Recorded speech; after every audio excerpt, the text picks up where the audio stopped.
शीतल और अभिमन्यु की शादी को 5 साल हो चुके थे, लेकिन अभी तक उनका कोई बच्चा नहीं हुआ था। इसकी वजह से शीतल और अभिमन्यु परेशान रहते थे, लेकिन उन दोनों से ज्यादा परेशान थी शीतल की सास, यानी अभिमन्यु की माँ जानकी देवी। जानकी देवी चाहती थी कि जल्दी से जल्दी उनकी गोद में पोता या पोती आ जाए, और इसीलिए वो अपनी बहू शीतल को लेकर एक दिन हॉस्पिटल पहुंची। डॉक्टर मैडम, जरा ठीक से चेक करके बताइए ना, कई बड़े बड़े डॉक्टर को दिखाया है, लेकिन मेरी बहू माँ ही नहीं बन पाती। मैंने शीतल को बहुत अच्छे से चेकअप किया है। देखिए, बात यह है कि शीतल के अंदर माँ बनने की कैपेसिटी नहीं है। ये आप क्या कह रही हैं डॉक्टर साहब? कोई तो इलाज होगा ना, कोई दवाई दे दीजिए। देखिए, कुछ प्रॉब्लम ऐसी होती है जिनका कोई ट्रीटमेंट नहीं होता। आई एम सॉरी टू से, लेकिन शीतल कभी माँ नहीं बन सकती, क्योंकि उसके यूट्रस में अंदर से ही कुछ प्रॉब्लम है। घर आने के बाद क्या हुआ माँ? कहाँ लेकर गई थी आप शीतल को? अरे कहाँ लेकर जाती, डॉक्टर मैडम के पास ले गई थी, लेकिन तेरी बीवी तो कभी माँ बन ही नहीं सकती। मम्मी जी, इसमें मेरी क्या गलती? अगर अंदर से कोई प्रॉब्लम है तो उसमें मैं भी कुछ नहीं कर सकती। जानती हूँ, ये बात डॉक्टर के मुंह से सुन चुकी हूँ। अब दोबारा मेरे सामने इस बात का गाना मत गा। अरे माँ, परेशान होने की जरूरत नहीं है, हम सोचते हैं ना कुछ। अरे क्या सोचेगा तू? जब डॉक्टर कह चुका है कि तेरी बीवी माँ नहीं बन सकती, तो बता क्या सोचेगा तू? कहाँ से लाएगा बच्चा? माँ, ये तो मैं भी नहीं जानता। अभिमन्यु, क्यों ना हम अनाथ आश्रम से एक बच्चा गोद ले आए? क्या फर्क पड़ता है बच्चा हमारा हो या गोद लिया हुआ? आई बड़ी बातें बनाने वाली, क्या फर्क पड़ता है? अरे क्यों फर्क नहीं पड़ता? मुझे इस वंश को आगे बढ़ाने के लिए मेरे बेटे का खून चाहिए, किसी दूसरे का नहीं। लेकिन माँ, आप जानती हैं कि ये अब पॉसिबल नहीं है। मैं कुछ नहीं जानती। मैं किसी पराये की औलाद को इस घर में अपना पोता या पोती बन के बढ़ता हुआ नहीं देख सकती। मेरा वंश मेरे बेटे के खून से ही आगे बढ़ेगा। लेकिन मम्मी जी, ऐसा कैसे हो पाएगा? आप अच्छी तरह जानती है ना, मेरा और अभिमन्यु का बच्चा नहीं हो सकता। तो मैं अपने बेटे की दूसरी शादी करवाऊंगी, और अपनी दूसरी बीवी से ये मुझे बच्चा पैदा करके देगा। ये आप क्या कह रही हैं माँ? मैं किसी और से शादी नहीं करने वाला। मेरे रहते हुए आप अभिमन्यु की शादी किसी और से करवाएंगी? मम्मी जी, आप ऐसा कैसे कर सकती हैं? तो बस देखती जा बहू, मैं ऐसा कैसे कर सकती हूँ। कुछ दिनों के बाद, अभिमन्यु, मैंने तेरे लिए लड़की ढूंढ ली है। माँ, मैं आपको कितनी बार समझाऊं, मुझे किसी से शादी नहीं करनी है। पहले मेरी बात सुन। ये जो चमेली है ना, हमारे घर में काम करने आती है, वो तुझसे शादी करने के लिए तैयार है। मम्मी जी, आप अभिमन्यु की शादी एक नौकरानी के साथ करवाएंगी? वो इसलिए क्योंकि चमेली दिखने में बहुत खूबसूरत है, बच्चा भी सुंदर ही होगा। मम्मी जी, लेकिन एक बच्चे के लिए अपने बेटे की शादी नौकरानी के साथ करवाना, क्या ये सही है?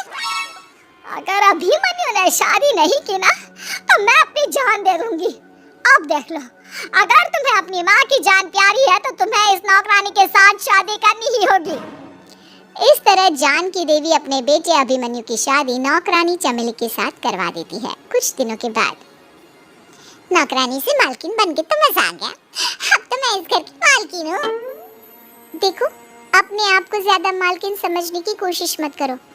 एक बार तुम्हारा और अभिमन्यु का बच्चा इस दुनिया में आ जाए, उसके बाद तुम इस घर से हमेशा के लिए चली जाना। अरे जाओ जाओ, किसी और के आगे बातें बनाना, एक बच्चा तो पैदा नहीं कर सकी। बढ़िया आई, जाओ जाकर मेरे लिए कॉफी बना कर लाओ। नौकरानी मैं हूँ या तुम? मम्मी जी, देखिए ना, शीतल मुझसे किस तरह से बात कर रही है। शीतल, तुम्हें पता है ना चमेली प्रेग्नेंट है, मेरे बेटे के बच्चे की माँ बनने वाली है। वो जैसा कहती है वैसा करो। लेकिन मम्मी जी, वो मुझे नौकरों की तरह ट्रीट कर रही है। अरे तो करेगी ना, वैसे भी बहू तुम हो किस काम की? एक बच्चा तो पैदा नहीं कर सकती। जाओ, अब घर के सारे काम करो और चमेली को आराम करने दो। थैंक यू मम्मी जी, भगवान आपका भला करे। आप नहीं होती तो मैं नौकरानी से महारानी कैसे बनती? देखो, तुम्हें जो चाहिए सब मिलेगा। खूब खाओ पियो, मजे की जिंदगी जियो। लेकिन बस मुझे एक बच्चा पैदा करके दे दो। कुछ दिनों के बाद, मम्मी, बच्चे के लिए आपने मेरी शादी चमेली के साथ करवा तो दी, लेकिन दिन और रात का चैन मिट गया है। सारा दिन शीतल और चमेली की बहस चलती रहती है। अब शीतल को इस घर में रखने से क्या होगा? मैं तो कहती हूँ उसे घर से निकाल दो, है भी किस काम की। मैं ऐसा नहीं कर सकता माँ, वो मेरी पत्नी है, उससे बहुत प्यार करता हूँ मैं। तुम्हारी पत्नी चमेली है, चमेली, उससे प्यार करो। अरे तुम्हारे बच्चे को जन्म देने वाली है वो। अभिमन्यु, मैं खुद ही इस घर से चली जाती हूँ। वैसे भी अपने ही घर में नौकरों की तरह रहकर परेशान हो चुकी हूँ। घर की नौकरानी मेरे ऊपर हुक्म चलाती है, वो तुम्हारी पत्नी बन चुकी है। अब मेरा इस घर में क्या काम?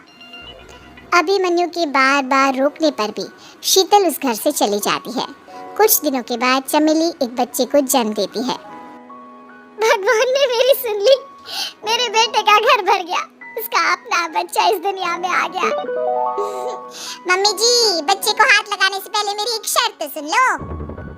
तुम कहना क्या चाहती हो चमेली? आपकी मम्मी को बहुत शौक था ना अपने पोते को खिलाने का। अब देखो, इस दुनिया में हर चीज की कोई ना कोई कीमत तो होती है। तुम अपनी आधी प्रॉपर्टी मेरे नाम कर दो, बच्चा तुम्हारे नाम।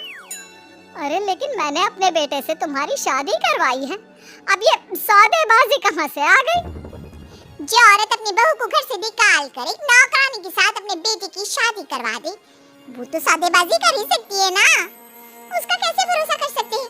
मुझे बस आप लोगों की प्रॉपर्टी चाहिए, उसके बाद ही बच्चे को आप हाथ लगा सकते हैं। मैंने कहा था ना मम्मी, आप गलत कर रही हैं। देखिए, उसका नतीजा आपके सामने है। जब शीतल को पता चलता है कि अभिमन्यु और चमेली का बच्चा दुनिया में आ गया है, तो वो अपने घर पहुंचती है। अभिमन्यु, कहाँ है आपका बच्चा? क्या मैं उसे देख सकती हूँ? कुछ भी मत पूछो शीतल, माँ की हुई एक गलती हम लोगों पर भारी पड़ रही है। वो नौकरानी अपनी औकात पर आ गई है और अब हमसे अपनी आधी प्रॉपर्टी मांग रही है, वो भी बच्चे के बदले में। एक बात कहूँ अभिमन्यु, आप उसे कुछ भी देने से मना कर दो। अरे कैसी बात कर रही हो? मेरे बेटे की औलाद है उसके पास, ऐसे कैसे मना कर दे? मम्मी जी, वो अभिमन्यु का बच्चा नहीं है, वो चमेली और उसके बॉयफ्रेंड का बच्चा है। ये तुम क्या कह रही हो शीतल? ये देखिए वीडियो, चमेली और उसका बॉयफ्रेंड आपस में बातें कर रहे हैं कि उन दोनों ने मिलकर आपको बेवकूफ़ बनाया है और अब इस बच्चे के बदले आपसे प्रॉपर्टी भी हड़प लेंगे। हे भगवान, ये मुझसे क्या हो गया? ना तो बच्चा मिला और अपने बेटे की नौकरानी के साथ शादी करवा दी सो अलग। अब क्या होगा? मुझे माफ़ कर दो शीतल, मेरी वजह से तुम्हें बहुत तकलीफ हुई है। अभिमन्यु, मैंने कहा ना, उस नौकरानी को उसके बच्चे सहित इस घर से बाहर निकाल दो। लगता है मेरे अभिमन्यु का बाप बनने का सपना अधूरा ही रह जाएगा। अभिमन्यु, अपनी मम्मी से कहो कि परेशान ना हो।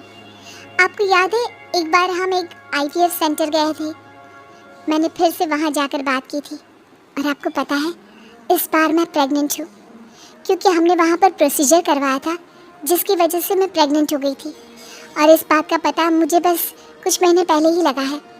हमारा बच्चा इस दुनिया में आने वाला है अभिमन्यु। मुझे माफ़ कर दो शीतल बहू, मुझसे बहुत बड़ी गलती हो गई।